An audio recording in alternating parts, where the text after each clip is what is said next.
Pelo sinal da Santa Cruz, livrai-nos Deus nosso Senhor dos nossos inimigos. Em nome do Pai, e do Filho e do Espírito Santo. Amém. Meu Senhor e meu Deus, creio firmemente que estás aqui, que me vês, que me ouves. Adoro-te com profunda reverência. Peço-te perdão dos meus pecados e graça para fazer com fruto este tempo de oração. Minha Mãe Imaculada, São José, meu Pai e Senhor, meu anjo da guarda, intercedei por mim.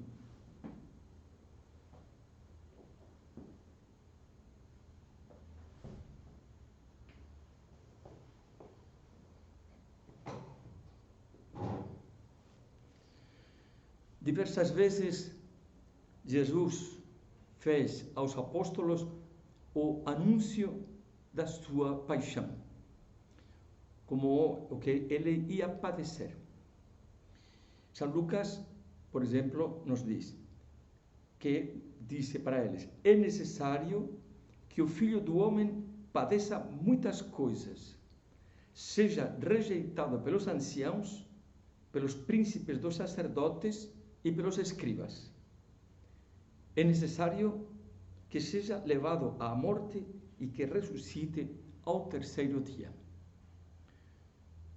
Sabemos que a reação dos apóstolos foi de não entender nada, de perplexidade. Não cabia na cabeça deles, vendo Jesus, que era um triunfador, por assim dizer, um vencedor, fazendo milagres, rebatendo as acusações, vencendo as disputas com os fariseus, com os escribas, tendo aquela multidão de gente que o seguia.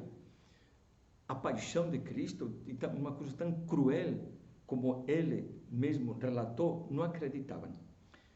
Mas talvez algum deles perguntou: bom, e Senhor, e de nós? O que vai ser de nós? E aí, em seguida, dirigiu-se a todos: se alguém quer vir após mim, renegue-se a si mesmo, tome cada dia a sua cruz e siga-me. Umas palavras dirigidas não só aos apóstolos, mas a todos nós. É a condição que nosso Senhor coloca para sermos apóstolos de Cristo. Renegar-se a si mesmo, negar-se a si mesmo e carregar a cruz. Esse é o caminho, no fim das contas, da paixão de Cristo e que deve ser também o nosso caminho, se queremos ser de verdade discípulos do Senhor.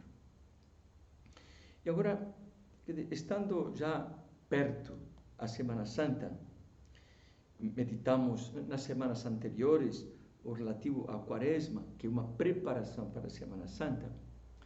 Vamos focar-nos nestas duas meditações agora e a próxima semana, que já nos preparam imediatamente, proximamente para a Semana Santa, para meditar estas duas frases de Nosso Senhor: negar-se a si mesmo, hoje, e carregar a cruz na próxima semana.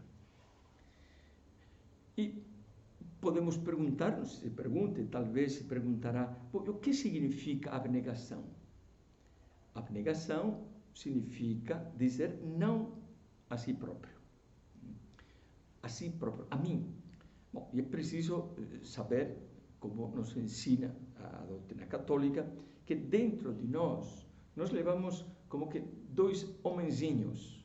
Nós temos o homem espiritual, segundo a terminologia de São Paulo, que nos impulsiona a fazer o bem, a pensar nos outros, a generosidade, a humildade, a verdade.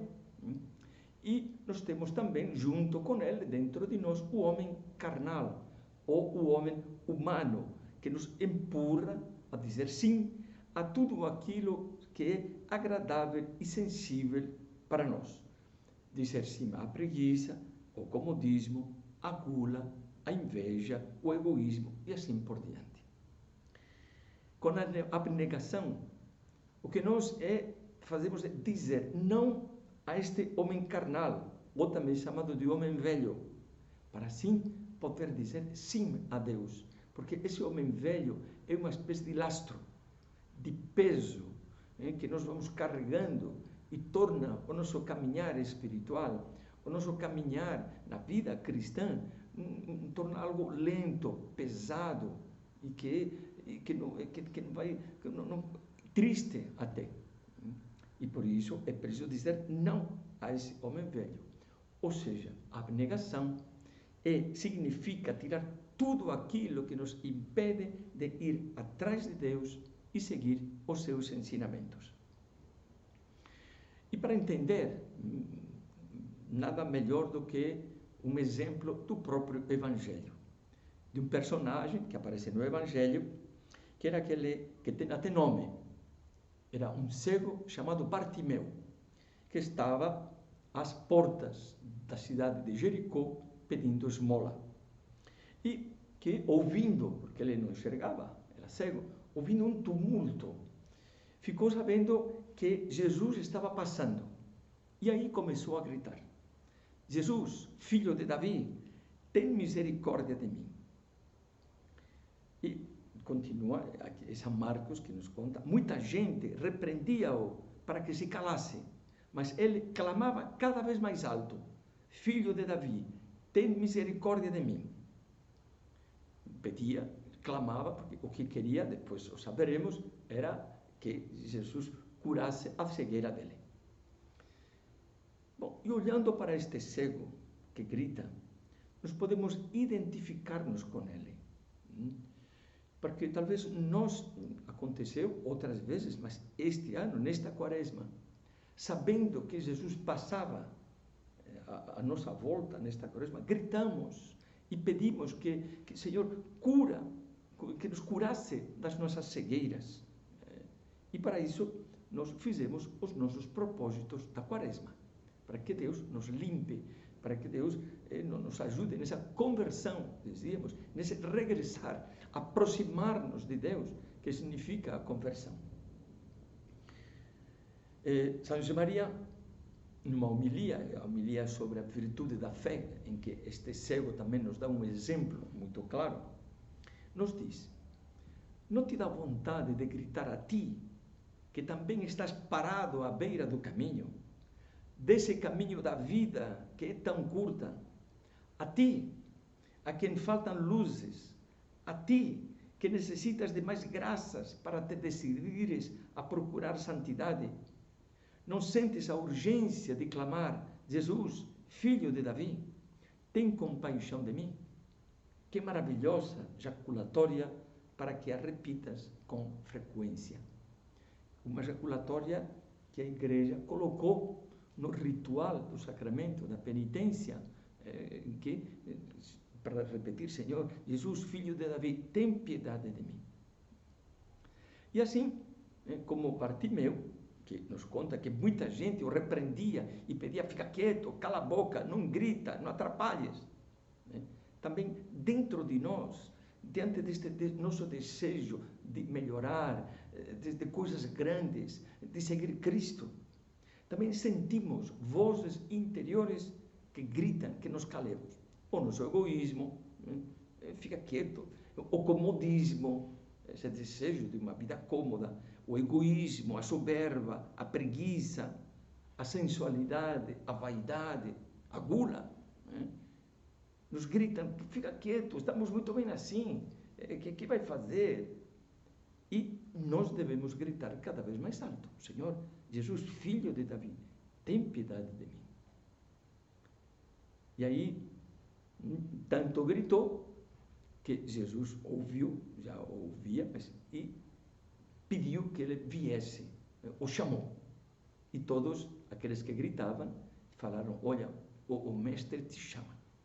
E aqui vem algo interessante, porque nós também podemos sentir que também eles nos chamam, nós sentimos chamados, convidados, atraídos por uma vida mais limpa, uma vida mais generosa, uma vida mais voltada para os outros, uma vida mais sóbria, sem tantas dependências como nós temos. E o que fez Bartimeu?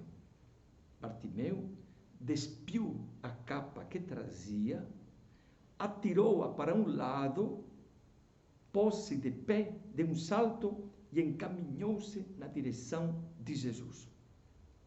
Quer dizer, para conseguir aproximar-se de Jesus e assim receber aquela graça da cura, tinha que se aproximar de Jesus, mas para isso teve que deixar a capa de um lado. E o Evangelho não diz que ele despiu a capa, tirou a capa, não, mas diz, atirou-a para um lado. Então pegou e tirou a capa e atirou, se desprendeu da capa para aproximar-se de Jesus. Pois bem, aí neste gesto de Bartimeu está o sentido, o significado das palavras de Jesus. Se alguém quer vir após mim, aproximar-se de mim, negue-se a si mesmo.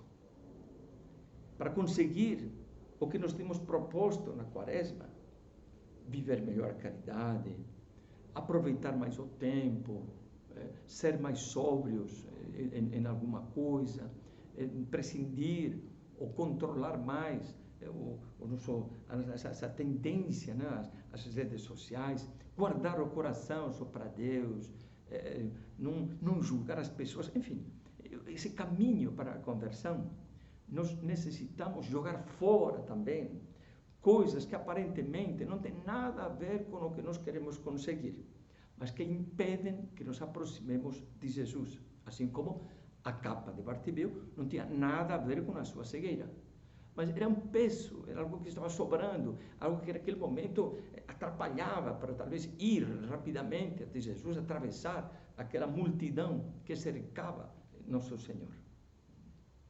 E aí nós devemos perguntar-nos, né? Onde está a minha capa? O que é isso? Que a capa era uma coisa útil para ele, cobria, tinha que dormir ao relento, e a capa aquecia nos momentos de frio, protegia quando chovia, mas naquele momento não servia. Que coisas? Qual é a minha capa? E veja, e pode servir-nos o que nos diz o Santo Cura d'Ars. É muito certo, diz o Santo Cura d'Ars, que aquele que ama os prazeres, né, que busca as suas comodidades, que foge das ocasiões de sofrer, que se inquieta, que murmura, que repreende e se impacienta, porque a coisa mais insignificante não corre segundo a sua vontade e o seu desejo, tal pessoa de cristão só tem um nome. Somente serve para desonrar a sua religião, pois Jesus Cristo disse: aquele que queira vir após mim, renuncie a si mesmo, tome a sua cruz todos os dias da vida e siga-me. Bom, e aqui o Santo Cura d'Ars nos faz um elenco de algumas das coisas que nós talvez devemos desprender-nos. Somos pessoas que amamos satisfazer os nossos gostos, que procuramos sempre o mais fácil, buscamos as comodidades, que fugimos de tudo aquilo que significa esforço, porque quando uma coisa custa, nós abandonamos, que se inquieta, fica inquieto, murmura, fala mal, se impacienta, porque as coisas não correm como nós queríamos. Bom, pois tudo isso sobra. Tudo isso impede que nos aproximemos de Jesus. Mas veja que não é aquilo, nós temos que saber o que me atrapalha, né? O que Jesus espera que eu tire, que eu me desprenda, que eu jogue, deixe de lado, que eu esqueça daquilo. O que Jesus espera? E muitas vezes nós sabemos, porque às vezes aquilo que, talvez numa meditação, e depois em outra, ou assistir um círculo, ou talvez na direção espiritual, ou quando vamos confessar, o sacerdote, ou vários sacerdotes, ou várias pessoas, nos falaram a mesma coisa. Olha, você precisa isto. Olha, você tem que tirar isto, tem que deixar de lado aquilo outro, tem que, sei lá, deixar aquela amizade que não te ajuda a nada. Olha, você tem que pensar num modo diferente assim, de namorar. olha, você não pode ficar estudando e primeiro junto com o computador, com o celular, tudo de lado porque distrai. Não pode estar com aquelas amigas que sabem que você vai acabar falando mal das pessoas e assim por diante, né? Porque é sempre o que há por trás do nosso eu, negar-nos a nós mesmos, a isso que pensamos que somos nós. Né? Este é o meu jeito e vocês vão ter que me engolir, né? Não, esse eu que está feito de um monte de lixo, de preguiça, de egoísmo, de vaidade, de sensualidade, de apegamento às coisas materiais. Esse é o eu que temos que desprender-nos. Porque o eu, o egoísmo, está em luta, está aberta com a caridade. Ou egoísmo ou amor. Ou egoísmo ou caridade. Não se pode. E tudo que cheira, e tudo que há egoísmo, é para deixar fora. Veja bem que todos os que seguiram Cristo tiveram que deixar de lado a sua capa. Alguns apóstolos deixaram o barco, deixaram as redes, outros apóstolos deixaram os pais. Mateus teve que deixar o seu banco, né, onde ganhava dinheiro. O Zaqueu, que não seguiu Cristo, mas não foi apóstolo, melhor, mas seguiu Cristo, teve que distribuir dinheiro aos pobres e devolver o que tinha usufruído, tinha ganho de uma maneira ilícita. Deixaram. O jovem rico também se aproximou de Jesus, se ajoelhou e quando Jesus, o que devo fazer para ganhar a vida eterna? Jesus lhe disse, cumpre os mandamentos. E o rico, já faço isso, né? E Jesus lhe disse, né? Não, vai, vende tudo quanto tens e dá aos pobres. E depois vem e segue-me. E aquele homem estava apegado às riquezas e não quis se desprender. E foi embora triste. Porque e nessas coisas que percebemos que Deus nos pede e que nos custa deixar, é que aí está o nosso coração. Onde está o teu tesouro, aquilo que queremos guardar para nós, isto é meu, aí está o teu coração. Então, a pergunta é esta, onde está o nosso coração? Onde está o meu coração? Qual é o meu tesouro? Né? O tesouro aqueles caprichos que eu não quero abrir mão, tantas coisas, né?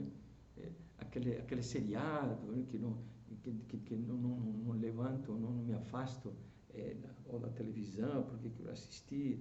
O que é, né? Aquelas amizades que eu sei que me fazem mal, que não condizem com o meu ideal, com o que eu quero, com a vida cristã que eu quero seguir. Aqueles lugares de entretenimento, de descanso, onde eu vou, mas vejo que aí não está Cristo. Tem tantas coisas, né? Essa inclinação a comer demais do que eu gosto, comer fora de horas e que me custa deixar de lado. Ou pode ser a preguiça, esse hábito que podemos ter já de protelar os assuntos, de deixar para mais tarde, de não fazer agora, só depois. O desleixo na vida espiritual, que talvez a própria confissão, que nós recomendamos aos demais, talvez neste tempo, e nós vamos abandonando. Aí está a nossa capa, o eu, que não nos deixa avançar. No fim das contas, para falar do mesmo, mas de outro ponto de vista, o que nós temos que fazer é encarar, começar, continuar, manter uma luta séria contra as nossas paixões. Paixões. Esse homem velho que nos puxa para baixo. Esses pecados capitais que nós temos dentro são como as feridas do pecado original e são as que nos vão empurrando para baixo, né? Para baixo, né? É a avareza, é a luxúria, a sensualidade. é o orgulho, é a ira, é a impaciência, é a inveja, é a preguiça. Os 7 pecados capitais. Esses são os que nos impedem de ir para a frente. Negar-nos para assim poder seguir Cristo pelo caminho. É muito bonito, o original, por assim dizer, o comentário de São José Maria a esta passagem da capa. Diz assim: aquele homem, lançando fora a capa, levantou-se de um salto e foi ter com Jesus. Levantou-se. Até podemos pensar em uma referência a um minuto heróico. A preguiça que nos ata, a cama de manhã, quando temos que levantar-nos. E continua: arremessou a capa. Não sei se alguma vez estiveste na guerra. Há já muitos anos eu tive ocasião de pisar um campo de batalha algumas horas depois de ter acabado a luta. E lá havia abandonados pelo chão mantas, cantis e mochilas cheias de recordações de família, cartas, fotografias de pessoas queridas. E não eram dos derrotados, eram dos vitoriosos. Tudo aquilo lhes sobrava para correrem mais depressa e saltarem o parapeito inimigo. Tal como no caso de Bartimeu, para correr atrás de Cristo. Eram coisas boas. Imagina as recordações de família, as fotografias, mas naquele momento não eram coisas más. Naquele momento, para ir a Cristo, tudo aquilo sobrava. Deus pode pedir-nos também que deixemos coisas nobres, coisas boas, porque nos quer perto dele, porque nos quer algo que é muito melhor do que isso. Muito melhor. Às vezes temos que deixar de lado o sentimentalismo, às vezes temos que deixar de lado uma coisa boa, livros bons que eu estava lendo, mas que naquele momento atrapalham. Você tem que estudar seriamente, tem que estudar mais a doutrina e menos literatura, vamos dizer assim. E outras vezes menos literatura barata e literatura boa temos que ler, ou assim por diante. Temos que abrir mão, para ir, para formar-nos. Alguma coisa boa, mas eu não posso ir, eu vou deixar a direção espiritual ou a meditação, porque eu tenho, enfim, tenho uma festa, olha, Deus nos pede, talvez não que deixemos, mas vai na meditação, vai, confessa, faz isso que tem a ver comigo, e depois faz o outro, coisas boas. É bom que pensemos: o que me custa entregar? O que me falta para entregar a Deus, para estar bem preparado agora que se aproxima a Semana Santa? Há em mim algum canto, algum aspecto da vida que não é de Deus, que não está iluminado pela luz de Deus? E acabaremos pensando nas 3 concupiscências, de que nos fala São João: a concupiscência da carne, a concupiscência dos olhos, a avareza, e a soberba da vida, que estão por trás de tudo. Essa atração desordenada pelas coisas da terra, honras, dinheiro, as coisas materiais, a sensualidade, orgulho de nos acharmos superiores. É, no fim das contas, a vida cômoda. É querer ser bom cristão, mas sem esforçar-se muito. Querer ser bom cristão, seguir Cristo, mas carregando as minhas coisas. Assim não é possível. Nós sabemos como a Igreja nos assinala, neste tempo da Quaresma, os caminhos quaresmais, que são para vencer as concupiscências, vencer esse homem velho e aproximar-nos de Jesus. A oração é a mortificação e as boas obras. Aí que nós devemos, por assim dizer, cozinhar, preparar, acalentar a abnegação. Primeiro, a oração. Porque é preciso conversar com Deus, né? Diretamente com Deus e ver o que é que me está atrapalhando na minha vida. Ver diante de Deus. Se não fazemos oração, nunca veremos com esses olhos de Deus. Sempre teremos desculpas, justificativas, mas temos que enfrentar nosso Senhor e dizer para Ele, não quero ser generoso nisto que me pedes, não quero dar-te isto que vejo que me está atrapalhando, não quero deixar de lado esta coisa que é boa, mas que me impede viver a minha vocação cristã como deveria. A oração. A oração, que segundo nos diz Sulco, e encaixa bem no tema que nós estamos meditando hoje, a oração é a humildade do homem que reconhece a sua profunda miséria e a grandeza de Deus, a quem se dirige e adora, de maneira que tudo espera dele e nada de si mesmo.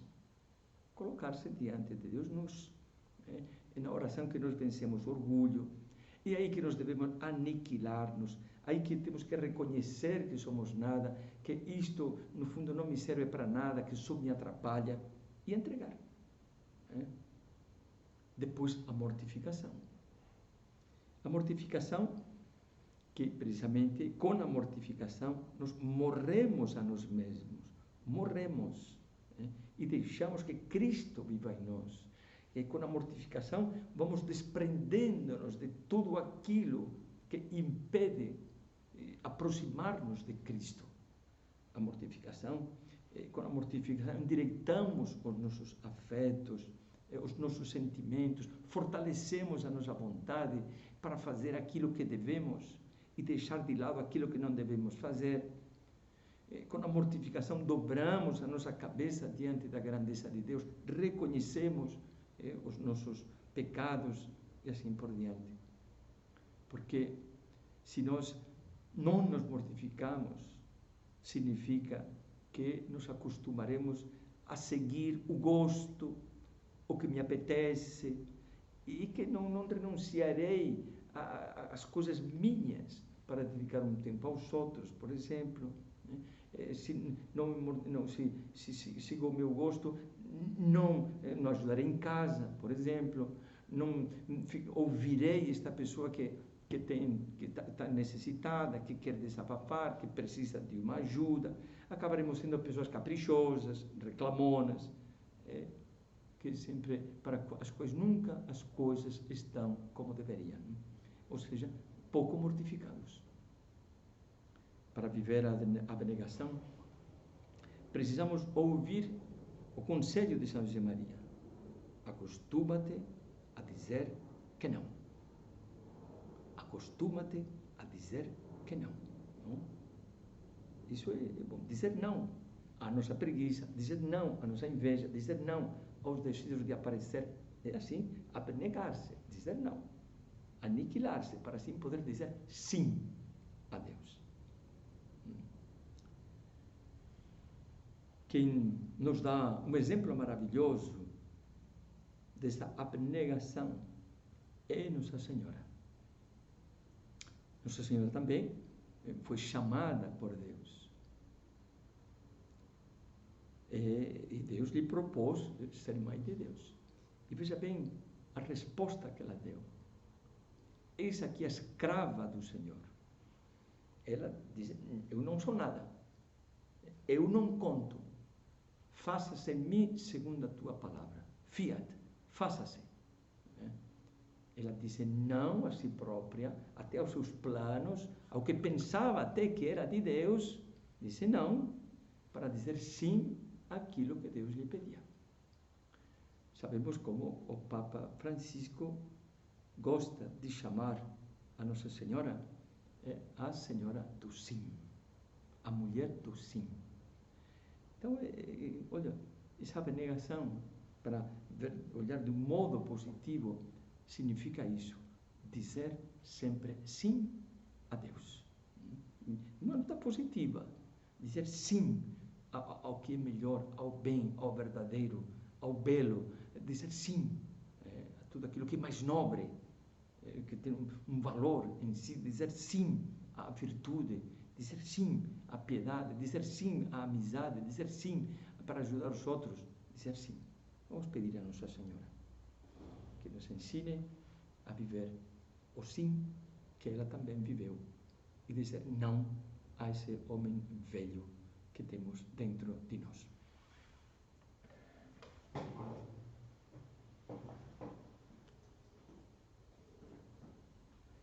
Dou-te graças, meu Deus, pelos bons propósitos, afetos e inspirações que me comunicaste nesta meditação.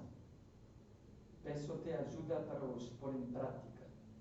Minha Mãe Imaculada, São José, meu Pai e Senhor, meu anjo da guarda, intercedei por mim.